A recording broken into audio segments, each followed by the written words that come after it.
प्यारे भक्तों, सुनो बेटा, श्री कृष्ण कहते हैं जब रिश्ते रुलाने लगे तो समझ लेना अब वक्त है खुद से मिलने का, क्योंकि जब अपनों से दर्द मिले तो ऊपर वाला चाहता है कि तुम अब अपने बनो। जिसने तुम्हें रुलाया शायद वह तुम्हारा सबक था, लेकिन जो आंसुओं में भी तुम्हें समझेगा वह तुम्हारा सच होगा। रिश्ते अगर दिल तोड़े तो उन्हें दोष मत दो, क्योंकि टूटे हुए रिश्ते अक्सर मजबूत इंसान बना देते हैं।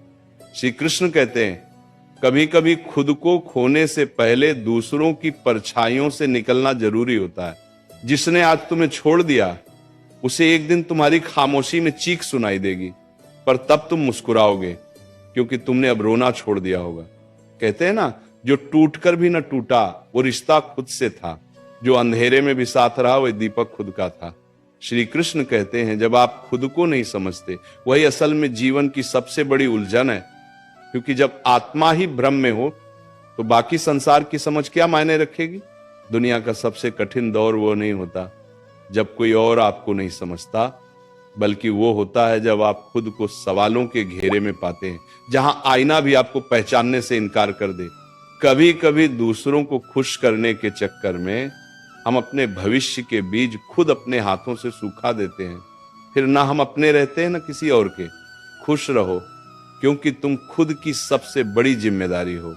और याद रखो, जो बदला जा सकता है उसे बदल डालो, जो नहीं बदला जा सकता उसे स्वीकार कर लो, और जो स्वीकार नहीं हो सकता वहां से चुपचाप हट जाना भी एक परिपक्वता है। हर रिश्ता स्वाद बदलता है, कभी नमकीन, कभी मीठा, कभी तीखा, लेकिन स्वाद इस बात पर निर्भर करता है कि हम उसमें रोज क्या मिला रहे हैं। कभी मैं कम बोलो, हम थोड़ा ज्यादा, और आप सबसे ज्यादा। लोकप्रियता पाने से ज्यादा जरूरी है मन में शांति पाना। जंगल में सबसे पहले सीधे पेड़ ही काटे जाते हैं, टेढ़े पेड़ अक्सर बच जाते हैं। सीधा होना अच्छा है, लेकिन हद से ज्यादा सीधा होना खुद की अनदेखी को आमंत्रण देना है। कभी कभी हद से ज्यादा भला होना भी आत्मा को घायल कर देता है। झुको मगर सिर्फ विनम्रता के आगे। शक्ति, रूप या धन के आगे झुकना आत्मा की गरिमा को गिराने जैसा है। याद रखना, जब तक तुम अपनी सबसे बड़ी कमजोरी से नहीं टकराओगे तब तक अपनी सबसे बड़ी ताकत की पहचान नहीं कर पाओगे। कोशिश हमेशा आखिरी सांस तक करनी चाहिए, क्योंकि जो अनुभव के साथ की जाती है वह प्रयास नहीं युद्ध होता है, और जब दोबारा शुरुआत होती है तो वह शून्य से नहीं होती, वह अनुभव के शिखर से होती है। काम छोटा हो या बड़ा उसकी चिंता मत करो। कई बार वही छोटा सा काम तुम्हें वहां पहुंचा देता है जहां बड़े बड़े सपने भी नहीं ले जा सकते। शुरुआत से मत डरो। शुरुआत छोटी दिख सकती है, लेकिन वही शुरुआत इतिहास बना सकती है। जब तक आप अपनी समस्याओं की वजह किसी और को मानते हो तब तक समाधान आपसे कोसों दूर रहेगा।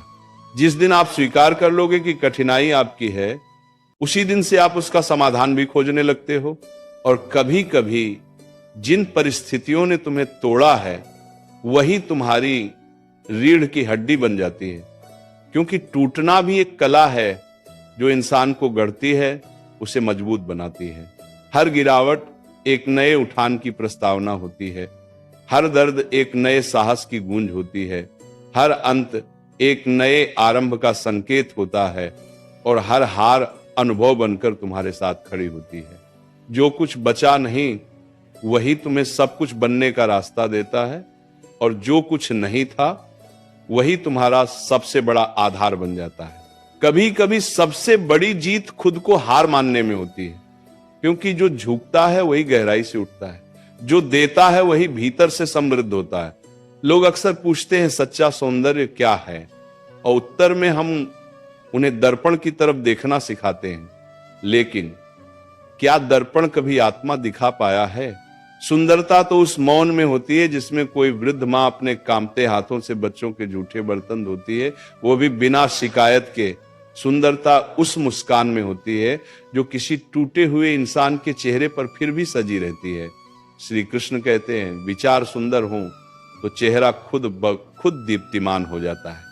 जिसे अपने कर्मों पर भरोसा है उसे दूसरों की तारीफ की जरूरत नहीं होती। जिसकी वाणी से दूसरों के घाव भरते हैं वही असल में खूबसूरत है। और जो इंसान व्यवहार में सरल है, संस्कारों में गहरा है, उसका चरित्र समय की गर्द में भी अमर रह जाता है। चेहरे की सुंदरता तो उम्र के साथ मिट जाती है, लेकिन चरित्र की महक पीढ़ियों तक बनी रहती है। और फिर सवाल उठता है, क्या दुनिया में सच में कोई खुश है? हाँ, वे लोग जो जान चुके हैं कि उम्मीद करना सबसे बड़ी बेबसी है, जिन्हें यह हो गया है कि नदी मीठी इसलिए है क्योंकि वो बहती रहती है, देती रहती है, सागर खारा है क्योंकि वो सब कुछ अपने भीतर समेटे रहता है, और नाला नाला इसलिए बदबू देता है क्योंकि वह ठहरा हुआ है। ठहराव जीवन में सड़न लाता है। गति ही जीवन है। देते रहो तो लोग याद रखेंगे, लेते रहो तो लोग भूल जाएंगे, और रुक गए तो लोग तुम पर तरस खाएंगे।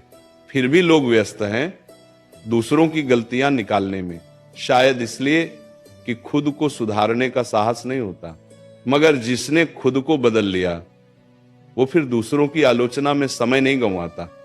समय निकालिए आत्मनिरीक्षण का, क्योंकि समय के साथ हम बड़े होते हैं, लेकिन विचारों से हम ऊंचे होते हैं। हर बार खुद को दूसरों से बेहतर साबित करने की होड़ में मत लगिए। खुद को खुद से बेहतर बनाइए, क्योंकि असली प्रतियोगिता कभी बाहर नहीं होती। और फिर कोई कहेगा, कब तक खुद को बेहतर बनाते रहोगे? तब मुस्कुराइए और कहिए, जब तक सांस चल रही है प्रयास चलता रहेगा, क्योंकि जो रुक गया वही खत्म हो गया। जिंदगी देना जानती है, लेकिन कब और क्या ये वो खुद तय करती है।